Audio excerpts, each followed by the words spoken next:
കാട്ടുപടർപ്പുകളും ചെളിയും നിറഞ്ഞ കുളം മുണ്ടുമടക്കി കുത്തി വാർഡ് മെമ്പർ മുന്നോട്ടിറങ്ങിയതോടെ ആദിവാസികളും കട്ട സപ്പോർട്ടുമായി ഒപ്പം കൂടി. ഉടുമ്പൻചോല ഏഴുമലക്കുടിയിലെ കുടിവെള്ള സ്രോതസ്സിന് ലഭിച്ചത് പുതുജീവൻ.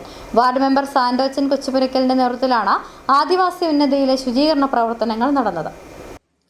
ഉടുമ്പൻചോല ഗ്രാമപഞ്ചായത്തിലെ വിദൂര സ്ഥലമായ മലനിരയിലെ ഏഴുമലക്കുടിയിൽ വർഷങ്ങളായി കാടും പുല്ലും ചെളിയും നിറഞ്ഞു കിടന്നിരുന്ന കുളം ഉന്നതി നിവാസികളുടെ കൂട്ടായ പരിശ്രമത്തിലൂടെ വീണ്ടും പുതുജീവൻ കണ്ടെത്തിയിരിക്കുകയാണ്. ഏഴുമലക്കുടിയിലെ 35ഓളം ആദിവാസി കുടുംബങ്ങളുടെ ഏക ജലാശ്രയമായ ഈ കുളം ഏറെക്കാലമായി അവഗണനയിലായിരുന്നു. കുളം നിറയെ വെള്ളമുണ്ടായിരുന്നെങ്കിലും കാട്ടുപടർപ്പുകളും പായലും നിറഞ്ഞതിനാൽ വെള്ളം ഉപയോഗിക്കുവാൻ പോലും പ്രയാസകരമായ അവസ്ഥയിലെത്തി.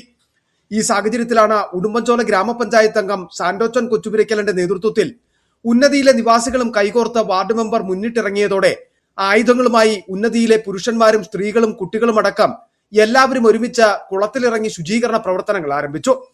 കുളത്തിന്റെ ചുറ്റിലുമുണ്ടായിരുന്ന കാടും പുല്ലും നീക്കം ചെയ്തതോടെ വെള്ളത്തിനുള്ളിലെ പായലും മാലിന്യങ്ങളും നീക്കം ചെയ്ത കുളം ശുചീകരിച്ചു. നമ്മുടെ കുളവും പരിസരവും ഏറെ കാട് കയറി വളരെ മോശമായ ഒരു അവസ്ഥയിലായിരുന്നു. അതിൻ്റെ ഒരു ശുചീകരണ പ്രവർത്തനമാണ് ഇപ്പോൾ നമ്മൾ നടത്തിക്കൊണ്ടിരിക്കുന്നത്. നാളുകളിൽ നമ്മൾ ഉപയോഗിക്കുന്ന ജലവും നമ്മുടെ കുളത്തിൻ്റെ പരിസരവും ഏറ്റവും ഭംഗിയായി നിറവേറ്റുന്ന നിങ്ങളെല്ലാവരും ഉത്സാഹിക്കണം. ആ മലിനമായി കിടന്ന പ്രദേശത്തെ ചപ്പ് ചവറുകളെ വെട്ടിമാറ്റി കുളം ഏറ്റവും ഭംഗിയാക്കി ഉപയോഗിക്കുന്നതിനുള്ള പ്രക്രിയയാണ് ഇപ്പോൾ ഇവിടെ നടന്നുകൊണ്ടിരിക്കുന്നത്. ഗ്രാമത്തിന്റെ ജീവിതവുമായി ചേർന്ന് നിൽക്കുന്ന ഈ ജലസ്രോതസ് വീണ്ടും ഉപയോഗയോഗ്യമാക്കുക എന്ന ലക്ഷ്യത്തോടെ നടത്തിയ പരിശ്രമം ഏറെ ശ്രദ്ധേയമായി. മണിക്കൂറുകളോളം നീണ്ടുനിന്ന ശുചീകരണ പ്രവർത്തനങ്ങൾക്ക് ശേഷം കുളവും പരിസരവും പുതുജീവൻ ലഭിച്ചതുപോലെ മനോഹരമായി.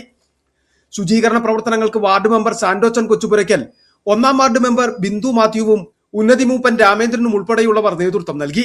ഗ്രാമത്തിലെ എല്ലാവരും പങ്കാളികളായ ഈ കൂട്ടായ്മയുടെ ഫലമായി ഏഴുമലക്കുടിയിലെ പ്രധാന ജലസ്രോതസ് വീണ്ടും നാട്ടുകാർക്ക് ആശ്രയമായി മാറി.